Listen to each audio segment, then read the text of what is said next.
shadow boxing and the Wu-Tang sword style. If what you say is true, the Shaolin and the Wu-Tang could be dangerous. What's up, y'all? How y'all doing, man? My name is Syph Diggy. My name is June.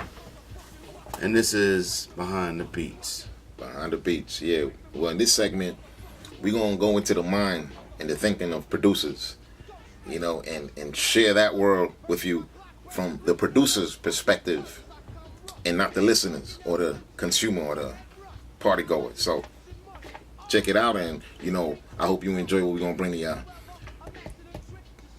The producer that we're going to speak about today is the RZA from the Wu-Tang. RZA. Right. Wu-Tang. And we all know RZA, the Wu-Tang, I mean, world famous, world acclaimed Wu-Tang Clan. And, you know, we're going to talk about some of RZA's production. And he happens to be one of my favorite producers. Where do we start with a dude like RZA? Cream.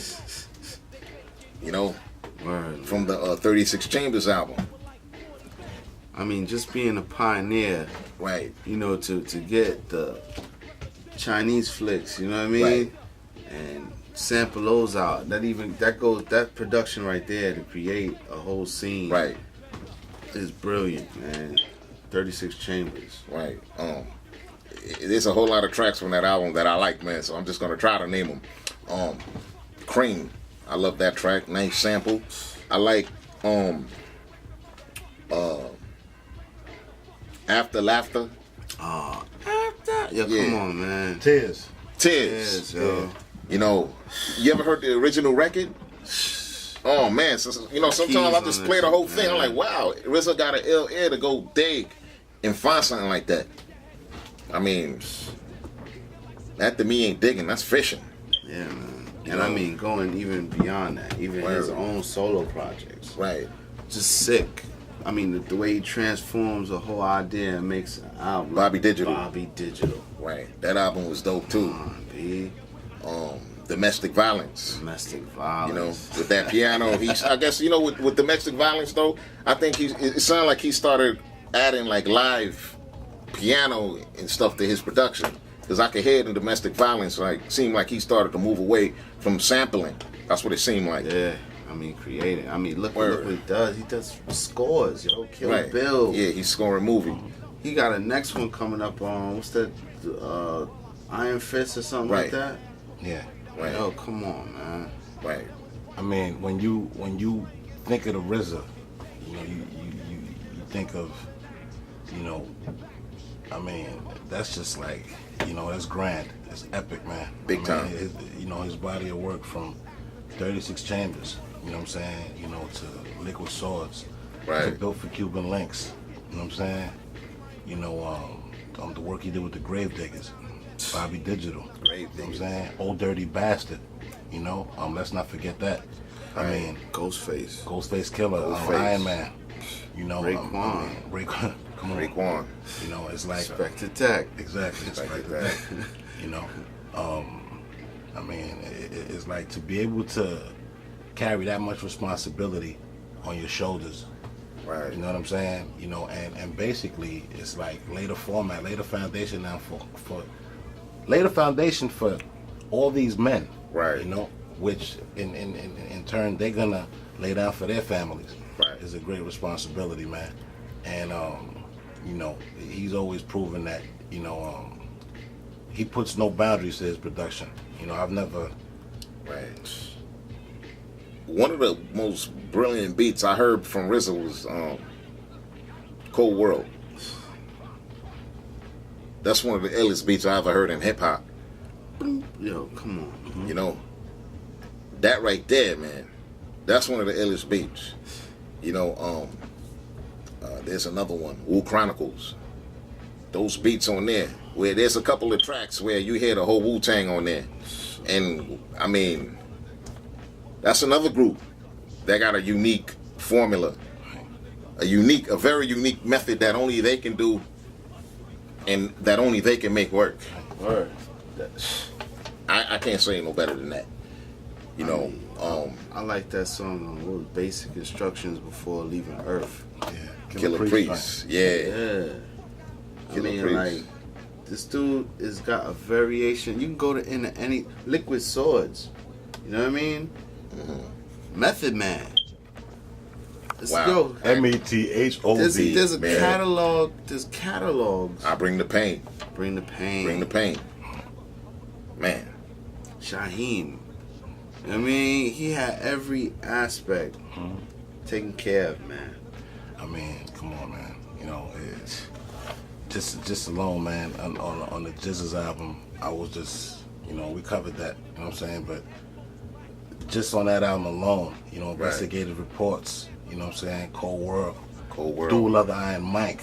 Duel of the Iron Mike. You know, I mean, god damn. You know what I'm saying? Like, you know, the list goes on. Like, and that also went to show you, you know what I'm saying, just, you know, as far as, you know, because that, you know, with the responsibility being, you know, of just playing that position, you know, you got to make sure all parties contribute equally. You know what I'm saying? Everybody knows their role individually. No one has to be reminded of that. But, you know, it just goes to show you when the formula is right, how everybody can come together. Because, you know, I mean, I think on that album personally, you know, you heard, you know, some of the, you know, you heard probably the best Killer Priest track you ever heard to this date. You know, you heard exactly. You heard one of Meph's best verses to date. You know, with the double video and all that. I mean, Producer extraordinaire, man. Yeah. Triumph. That beat, you know. Cash Still Rules, Scary Hours. Nah, he didn't produce that one. That was Fourth Disciple. not Cream. Nah, that the one with Ghostface sends it.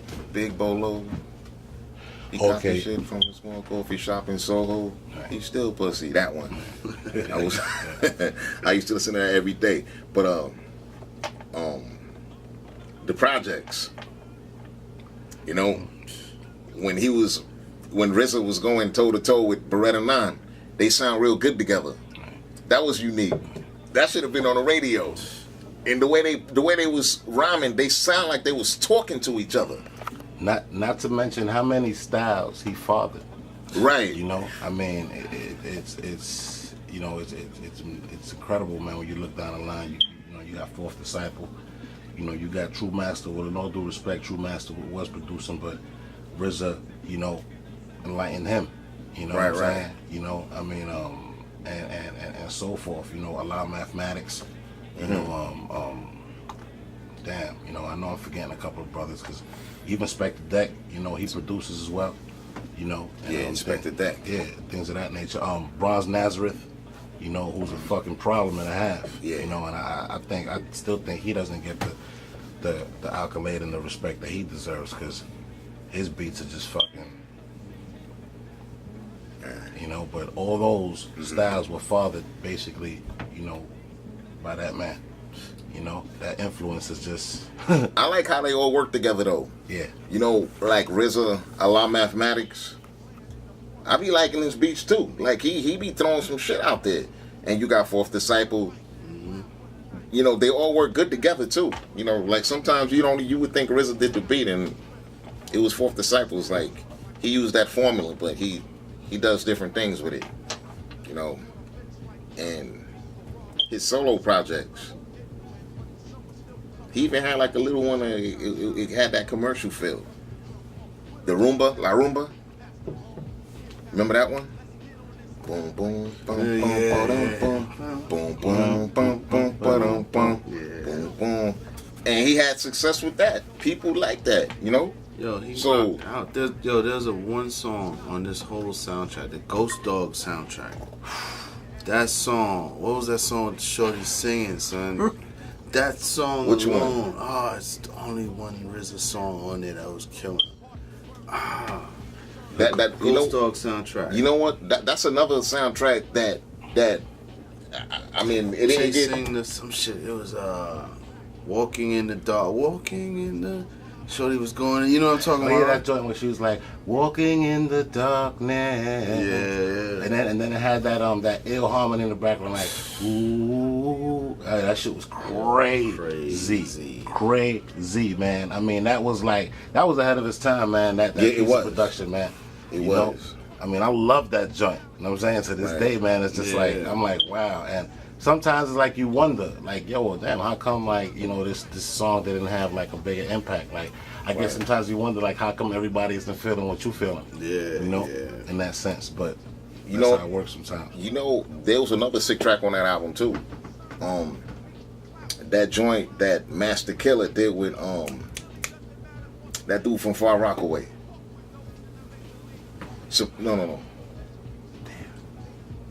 The dude from Far Rockaway. It wasn't Street Life, right? When Master Killer came with that sick verse, my people stressed out, we 70 deep and starving. Son couldn't walk through my yard past curfew. Right. Remember that? Yeah. I forgot the other dude's name. I forgot. But that beat is sick. I mean, Yo, I wish I could hear more shit like that though. but RZA has like a catalog, a large file Right. of dope beats. That makes him producer extraordinaire, yo. Everything. Word. But overall, you know, he's another one that's gonna go down. I mean, that's why they got that hip hop honors a couple of years ago, VH1. You know, and that was a good look. They had a video game. You know, a lot of people don't remember that. Oh man, and they did the soundtrack on the video game. Right. He did the soundtrack on Come that. on, man. You know, RZA. and he produced beats for a lot of people. You know, in the mainstream, a lot of people got work from him. You know, and like I said, I like the formula that he used, man. I believe he was using like an ASR, something like that. And then he started messing with the rolling. I think I saw something on YouTube, but the Supreme Clientele album, peep the production on that. You know, where there's this beat where it sounds like it's going backwards. Wow. You know, it sounds like it's off beat, but it's in time, and RZA held it down. I think that's some of his best production to date, man. Right. I think that Supreme Clientele album, I remember working, What? I was working at the mall when that album came out. Right. And, you know, my dude Trigger, salute to Trigger, Right. you know, wherever he's at. But, you know, he came and he snatched me up from work. And he was like, yo, I just went and bought the Ghostface. And that's my man, because he bought two CDs. Right. He was like, yo, here's yours, man, because I know, you know what I'm saying? And this is before he even, I was like, I didn't even have to tell him that, you know? And Right. he was like, he opened his copy up, he was like, I didn't even listen to my shit yet. And he threw it in, and we rode home to it, man. This shit is Supreme Clientele. Ain't no love to be found. What? Damn. Yeah, that's Come dope. on, man. I mean, and you hear the verses that brought out, you know what I'm saying? Like you talk about spitting that grease, you know what I'm Right. saying? You know, but with so much substance, man, that it's just like, it's impossible to listen to it and not bob your head, man. You know what I'm saying? Right. From point A to from front to back. I listen to Supreme Clientele more than I listen to Iron Man. You know what I'm saying? Right. You know, to this day, like, Supreme Clientele doesn't leave my MP3 player. You know what I'm saying? Right. You Yeah, I know, still got it too, it was just phenomenal, man. The way he took a lot of those vintage samples and Right. You know, I gotta mention this last track, man. I mean, before I forget, the last track on that Supreme Clientele album, I think it's titled Wu Banger. When the whole Wu-Tang is on there. Yeah. That's like, will we ever get that again? Will we ever get that from the Wu again? I mean, I mean, the segment ain't about that, but will we get that? you'll get that, but you That know what? lineup, But that, you know what? that energy, man. I feel like it's like the last of the. Let me I tell don't you know, something. man. I really feel Everybody like went in on that track. ODB, losing ODB, man. You know, Right. that was the extra. You know, he was great, man. Great dude, and he added to them the Wu-Tang. That was that whole collective. So him being missing, you still gonna get bangers, but yo, I don't know, man. Right. Big ODB, son. Exactly. ODB. I mean, you always gonna get a Wu banger. You gonna Right. get Ghostface. You gonna get Raekwon. You gonna get Inspector Deck. You gonna get Right. Method Man. You know what I mean? You gonna get all that, but Wu-Tang itself, I don't know, man. There's always gonna be Wu-Tang, but like that element, that ODB element, that's like a lost art right now.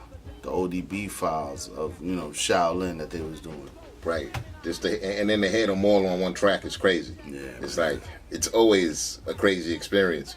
That's why I kind of missed that old mixtape era before the internet, like before YouTube, like doo-wops. Right. Fucking. We would have to walk to the store. I miss that era, and you would have to get the CD, the mixtape, and then go home, and then hear it. And I would call my cousin up, yo, Sparks, you heard this shit? Be like, nah. He'll come through. I'll go to his crib with it. Yeah. Like I miss that era. Now, everything changed in life. Shit always changed, but I miss that. So when you would get a mixtape, I think I went too far. When you would get the mixtape and you would see a Wu-Tang feature on there, you would be like, damn, I can't wait to get home to listen to this. Yeah, shit, word. Because it's a Wu-Tang joint.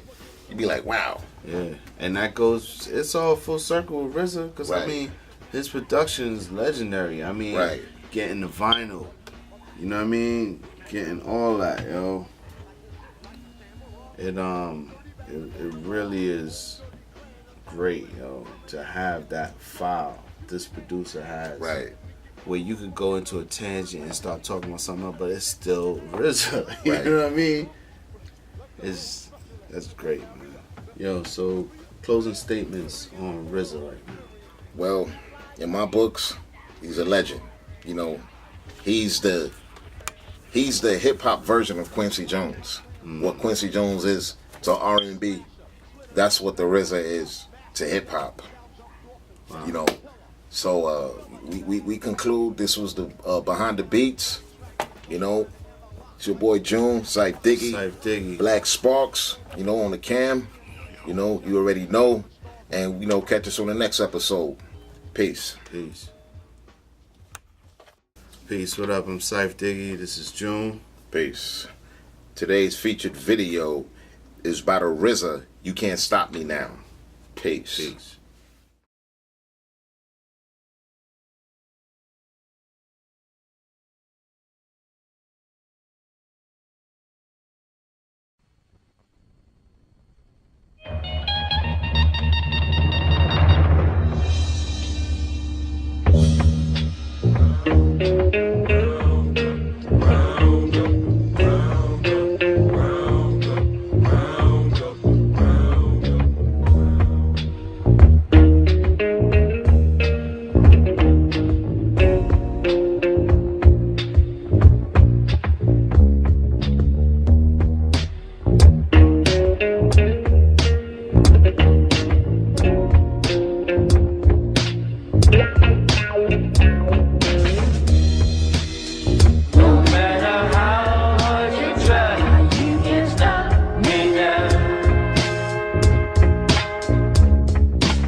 Time started from small climbs where others had big tops. I was slinging small dimes, trying to make the come up. The glow used to numb up a few G's a week. My clique used to sum up till my brother got locked up, my girl got knocked up, my closest homie each got popped up and shot up. The cops loved the block, no way to eat, so I dropped a half a G on a rented SP 1200 sampler.